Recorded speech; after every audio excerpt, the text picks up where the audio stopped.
Good afternoon. Property surfing today, Saturday. Great time to get out on sites. Nice and quiet, easy to get a car park, no tradies in the way, and good time to walk around and have a think and a look. So I'm at Scott Street at Yandina, which is a fourplex, so to speak. We're building in the centre of town. Reality is, I think I've explained in previous videos, actually 2 duplexes back to back, and we're utilising the old existing home as one of the 2 on one of the sites. So 1 old house, 3 new houses. You can see behind me here is the patio area to one of the units. So we've got some cladding, we've got a roof, we've had a fair bit happen. In the last 2 weeks we've had heaps of rain. Fortunately we got the roof on just in time, so the carpenters have been smashing it out here under protection of the roof while some of our other sites have sadly sat and waited. Anyway, let's go for a bit of a walk through. Ever seen what a cavity door slider looks like inside out? Here's one here. Just come across it on the site, thought I'd point this out. So you can see this is a Hume timber framed cavity slider. You can see the mechanisms inside. So here's the height info. To suit wall stud 90mm, to suit door width 770, and to suit door height, where are we? 2.04, sorry. Yep, so you can see that the door will sit inside the wall cavity there, and it'll line up a bit better than I've got it lined up.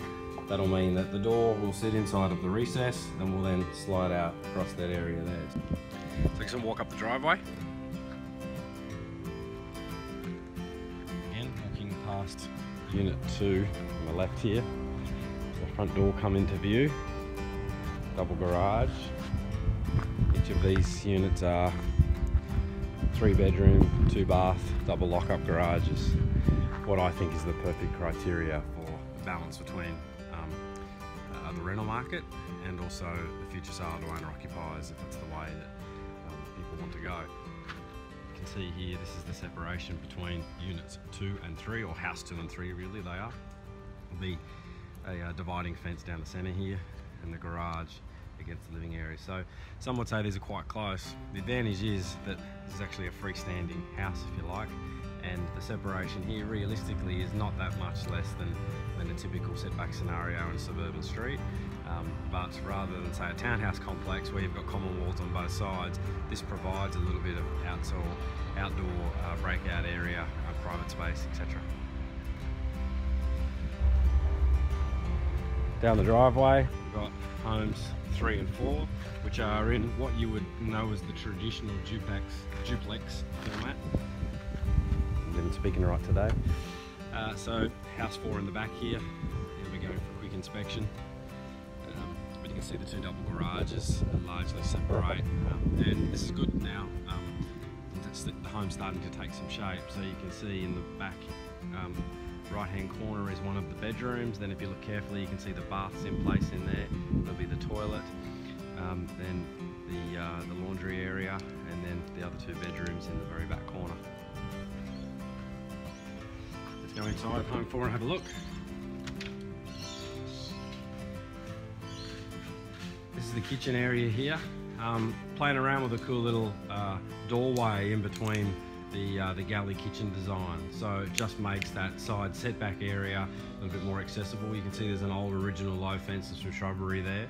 We'll get that screening done right by the time we're finished. This is the lounge room, patio, which needs some fence screening on the far side. This is the double garage over here. Hopefully that spin didn't make you dizzy. Bedroom 2 here, bathroom for bedrooms 2 and 3. Really pretty outlook out there. And then back over to where Ember is, which is the laundry area, and then into bedroom 1 here, which has got a private bathroom or ensuite in the corner, and then a semi-built-in robe. We're playing around with something different here. It's a combination built-in walk-in kind of robe, so get to see that as we finish the project. As we go through the construction of homes, I like to point out some of the stuff that is pretty common to most people in the building trade, but not necessarily the kind of thing you see in an everyday home. People often ask what happens in a duplex construction in terms of the common wall, or the party wall as it's often referred to. Maybe they call it a party wall because if one person's having a party on one side, the others don't want to hear them, you reckon? Maybe. Anyway, typically in the past in the duplex they were constructed of block work. It was the simplest form, big block wall, concrete filled, or core filled as they also call it. It's got large bits of Rio in it, ties it, and a lot of the structure is built off that central wall as the main structural support of the house. These days there's more efficient methods, and what I mean by that is more cost efficient methods largely. Also perhaps a little quicker to build, and frankly block layers are hard to come by. It's sadly a really dying art and a dying trade, and lightweight materials and carpenters have replaced a lot of what blockies used to do. So I just thought I'd show this wall here. You can see that there's a timber frame here, so this will be sheeted on the inside, and then there'll be insulation in this wall, and then here we've got a sheet of fire rated gyprock. There'll be two sheets here, both so 30 millimeters, and you can see that there's aluminium used in the joins, which is part of the fire separation process. Now bear in mind, on the other side of the wall you're going to see the same thing. So on the other side you're going to have this facing wall, you're going to see the aluminium fire joint, you're then going to have a frame. So between the two homes you've got two sheets of gyprock being this side and that side, two frames, two lots of insulation, and then two lots of gyprock in between. Now if we look up at the top where the ceiling space is, which conveys a lot of heat but also in a fire creates a bit more of the drama, you can see that there's additional sheeting coming down. So that's designed because typically in a fire you find that funnily enough, the steel in a building will actually go first before the timber, and that's because a lot of the timber will char and before it starts to burn, whereas when the home gets to a certain heat, the roof will hold all of that heat in, which will mean that the metal in some parts of the roof will start to melt. So there's extra insulation in the roof cavity between the two homes to minimise the fire spreading from one home to another. So that's the fire separation process, or frankly the best way I can think to describe it. Any questions anyone wants to point out, any fire engineers or experts out there, by all means add anything to the conversation. So this is a high window. I think the depth is 300 or 450. I'm sorry, I can't remember exactly, but you can see it's quite a long window. And we're actually standing in the lounge room of Home 4 at Scott Street, Yandina. The reason I've chosen that window is if you look very carefully, you can see that there's a property out the way. Now, it's an older property, and frankly, it's not the sexiest looking place I've ever seen, even though we've got a bit of screening. So by the time I furnish this, or either way I see tenants furnishing this room, I felt that the high window facing west is going to get a bit of light in. It's going to be reasonably filtered from the trees, but we're not exactly featuring and looking at what is an older building. So if I step over into this doorway here, which is an access door out of the kitchen, you'll see there's an old school fence. She's not the prettiest. We'll actually full screen that to 1800 high when we're finished. But if you look carefully, you can see that the building next door, it's got a paved area. So they'd be looking, straight into our lounge room if we had a full depth window. And by the look of a few bits and pieces of junk there, with no disrespect to the occupants, they're entitled to do that. It's not exactly the thing that we want to be looking at in our lounge room. So this high window that I talked about means we get a reasonably pretty little view. It opens the room out into the greenery. We get a little bit of sun, a little bit of light without too much facing west, but we've got somewhere to put our TV and our TV cabinet or our couch as a tenant, and in that case we use the doorway over here to open up and focus to the north. Nothing super exciting here, but here's a bath. We're in a bathroom, Home 3, Scott Street, Yandina, and I just thought I'd show you. You can see in the wall here, you can see the cyclone rod holding down the top of the frame to the slab. It's bolted into the slab there. You can see the plumbing fixtures in the ground, so shower, drain here, sink drain here.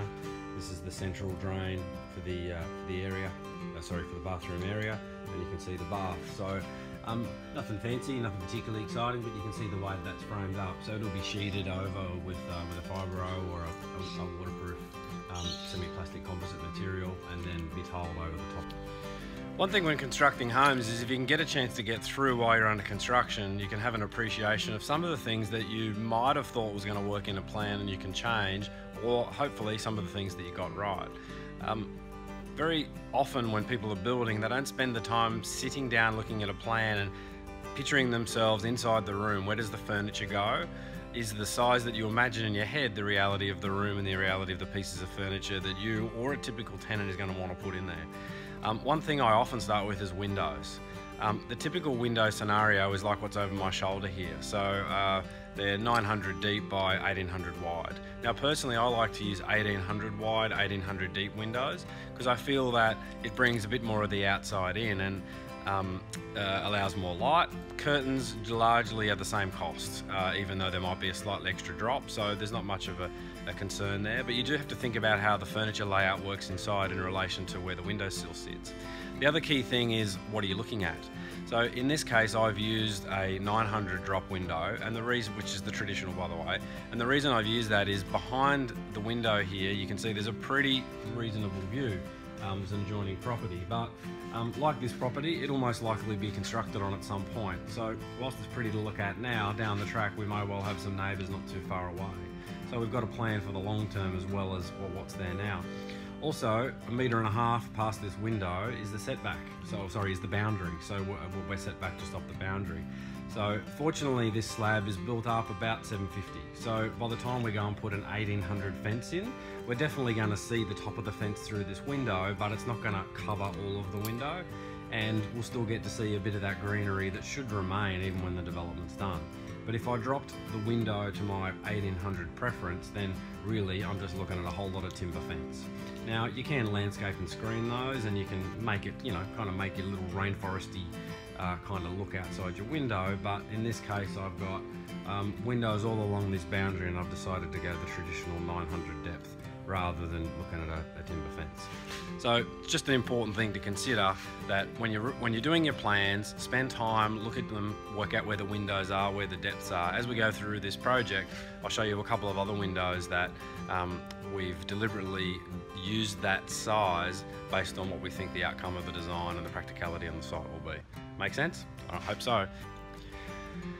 So while we're under construction, I'd like to point out some of the things that tradies and those of us in the building and property industries are used to seeing, but as a general homeowner you might not necessarily appreciate what's behind the gyprock and the plaster walls in your home. So if you look above me here, you can see that we've got the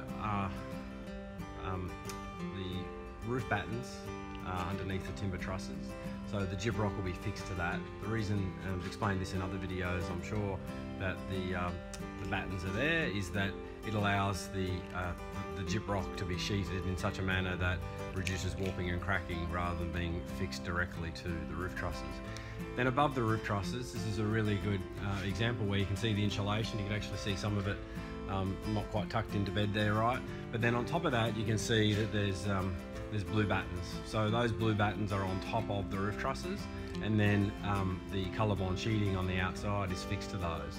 So largely you've got colour-bond sheeting, you've then got insulation, you've then got the outside roof battens, which are the blue ones you can see. Then you've got the timber trusses, and you can see that there's a whole bunch of gang nails, and there's a ridge and a valley running here, so it's why there's a combination. Then you've got the bottom of the roof truss, you've got the inside battens, which are aluminium, and then you'll have the roof sheet come on over underneath that. So just a bit of a window into what goes on inside of your roof. Catch you soon. Keep property surfing.